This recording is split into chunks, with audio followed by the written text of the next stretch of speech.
Guys, good morning dito sa SG. Tayo ay magtitimpla na ng coffee. Siyempre para may laman yung tiyan natin.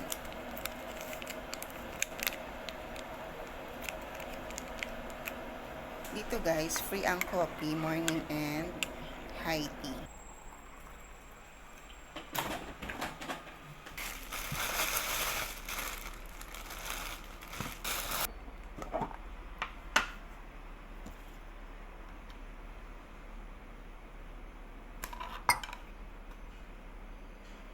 Butter. Yan, ito yung isa sa favorite. Pork plus.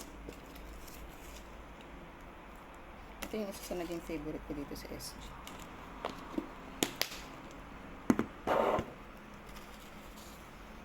So yan, breakfast na tayo kasi maya mag-work na.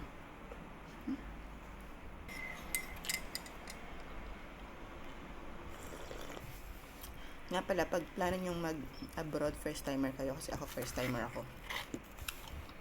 Kailangan matibay loob nyo. Walang iyak-iyak na hindi nila pinapansin. Sabihin nila sa'yo drama. Kaya kung gusto mo mag-abroad, ihanda mo yung sarili mo muna.